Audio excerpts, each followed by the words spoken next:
नमस्कार. महाराष्ट्राच्या शिक्षक भरतीमध्ये सध्या एक खूप मोठं म्हणजे अक्षरशः वादळ निर्माण करणारा बदल झाला आहे. शासनाने एक असा निर्णय जारी केलाय जो संपूर्ण भरती प्रक्रिया मुळापासून बदलणार आहे. याचा थेट परिणाम सध्या काम करणाऱ्या हजारो शिक्षकांवर आणि भविष्यात शिक्षक होऊ पाहणाऱ्या लाखो उमेदवारांवर होणार आहे. तर चला, आज आपण याच नवीन नियमांचं सविस्तर विश्लेषण करूया आणि याचा नेमका अर्थ काय आहे हे अगदी सोप्या भाषेत समजून घेऊया.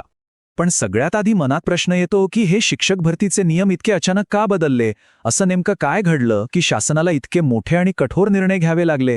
यामागे खूप मोठं कारण आहे आणि ते म्हणजे पारदर्शकतेचा अभाव आणि न्यायालयाचा थेट हस्तक्षेप. चला तर मग पटकन बघूया की आज आपण काय काय जाणून घेणार आहोत. आपण शिक्षक भरतीतल्या मोठ्या बदलापासून सुरुवात करू. त्यानंतर शासनाच्या दुहेरी उपायाबद्दल बोलू, ज्यात जुन्या शिक्षकांची तपासणी आणि नवीन उमेदवारांसाठीची कार्यपद्धती याचा समावेश आहे. आणि शेवटी सगळ्यात महत्त्वाचे मुद्दे थोडक्यात पाहू. ठीक आहे, तर मग या बदलाच्या अगदी मुळाशी जाऊया. मूळ समस्या काय होती? तर शिक्षक भरतीसाठी पवित्र पोर्टल बंधनकारक असून सुद्धा अनेक संस्था त्याकडे सर्रास दुर्लक्ष करत होत्या. या अशा अपारदर्शक कारभारामुळे अनेक प्रकरणं कोर्टात गेली आणि मग शेवटी न्यायालयालाच यात लक्ष घालावं लागलं. ही गोष्ट सुरू झाली होती 2017 मध्ये, जेव्हा पवित्र पोर्टल अनिवार्य करण्यात आलं. पण पुढची जवळजवळ 6-7 वर्ष अनेक संस्थांनी पोर्टलला बगल देऊन शिक्षक भरती सुरूच ठेवली. अखेर 2023 मध्ये मुंबई उच्च न्यायालयाने यावर कडक शब्दात ताशेरे ओढले आणि शासनाला स्पष्ट निर्देश दिले.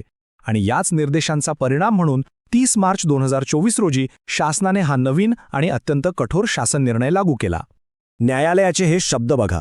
हे फक्त एक निरीक्षण नाहीये, हा एक स्पष्ट आदेश आहे. न्यायालयाने काय म्हटले की शैक्षणिक गुणवत्तेसाठी शिक्षक पदभरती केवळ गुणवत्तेच्या आधारे व पारदर्शक पद्धतीने होणे आवश्यक आहे. खरं तर हे एकच वाक्य या संपूर्ण शासन निर्णयाचा आधार आहे. यानंतर शासनाकडे कारवाई करण्याशिवाय दुसरा कोणताही पर्याय उरलाच नव्हता. न्यायालयाच्या या आदेशानंतर शासनाने एक दुहेरी उपाययोजना केली आहे. म्हणजे काय, तर एकीकडे भूतकाळात ज्या चुका झाल्या आहेत त्या सुधारण्यासाठी तपासणी सुरू केली आणि दुसरीकडे भविष्यात अशाच चुका परत होऊ नयेत म्हणून एक नवीन, अगदी पक्की अशी कार्यपद्धती तयार केली. इथे आपल्याला शासनाची रणनीती अगदी स्पष्टपणे दिसते.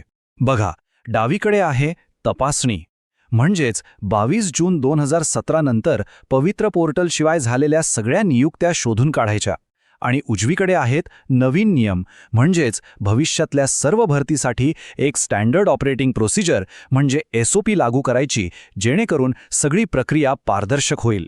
बरं, तर मग सगळ्यात आधी आपण याच्या पहिल्या भागाबद्दल बोलूया, जुन्या शिक्षकांच्या तपासणीबद्दल. आता प्रश्न हा आहे की 22 जून 2017 नंतर ज्यांची नियुक्ती झाली आहे त्यांचं पुढे काय? हा खरंच खूप महत्त्वाचा आणि तितकाच नाजूक विषय आहे. ही तपासणी करण्यासाठी शासनाने प्रत्येक शिक्षण विभागात एक 3 सदस्यांची उच्चस्तरीय समिती नेमली आहे.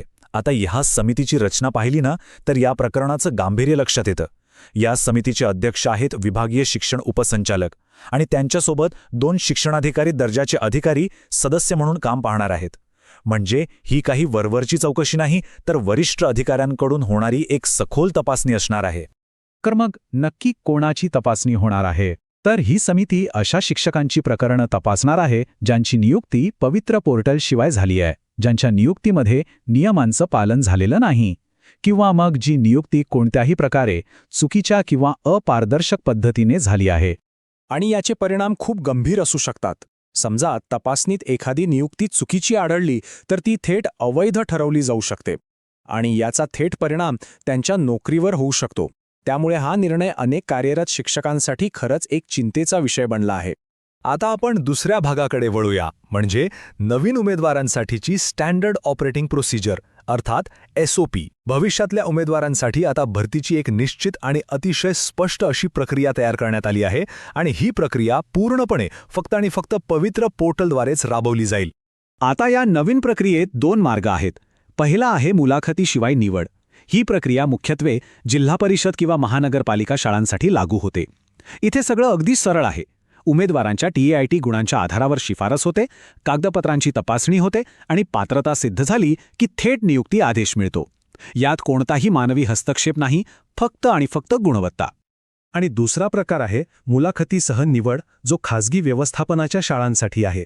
इथे कागदपत्र पडताळणीनंतर उमेदवाराला मुलाखत आणि अध्यापन कौशल्य चाचणीला सामोरं जावं लागतं आणि या चाचणीतल्या गुणांच्या आधारावर अंतिम निवड केली जाते. यामुळे आता खासगी संस्थांमध्येही गुणवत्तेलाच प्राधान्य मिळेल अशी अपेक्षा आहे. आणि हे बघा, हे आहे संपूर्ण प्रक्रियेचं अधिकृत चित्र. हा शासनाने जारी केलेला ऑफिशियल फ्लोचार्ट आहे. हे सगळं वाचायची गरज नाही, पण यावरून एक गोष्ट नक्की लक्षात घ्या की TIIT परीक्षेला बसण्यापासून ते शाळेत जॉईन होऊन पगार सुरू होण्यापर्यंतचा प्रत्येक छोटा मोठा टप्पा यात निश्चित केला गेला आहे. याचा सरळ अर्थ एकच आहे, आता वैयक्तिक स्तरावर किंवा मागच्या दाराने होणाऱ्या भरतीला कोणताही वाव उरलेला नाही. चला, तर मग या संपूर्ण विश्लेषणाच्या शेवटी काही सगळ्यात महत्त्वाचे मुद्दे पुन्हा एकदा बघूया. या सगळ्या बदलांमधून नेमकं काय लक्षात ठेवायला हवं? तर या सगळ्यातून लक्षात ठेवण्यासारखे मुद्दे हे आहेत. हा शासन निर्णय 30 मार्च 2024 रोजी आला. याचा मुख्य उद्देश भरती प्रक्रिया पारदर्शक करणं हा आहे. 22 जून 2017 नंतरच्या नियुक्त्या तपासल्या जाणार आहेत.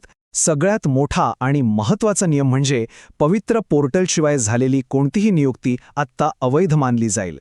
नवीन भरतीसाठी एक स्टँडर्ड ऑपरेटिंग प्रोसिजर म्हणजेच SOP लागू झाली आहे आणि निवडीचा एकमेव आधार असेल तो म्हणजे गुणवत्ता, म्हणजेच TIIT परीक्षेतले गुण. हे नियम कागदावर पाहिले तर नक्कीच आदर्श वाटतात आणि पारदर्शकतेच्या दिशेने हे एक मोठं पाऊल आहे, यात काहीच शंका नाही. पण सगळ्यात मोठा प्रश्न हा उरतो की केवळ भरती प्रक्रिया सुधारून शिक्षणाचा दर्जा खरोखरच सुधारेल का, की हा फक्त एक पहिला टप्पा आहे आणि अजून खूप मोठा पल्ला गाठायचा बाकी आहे.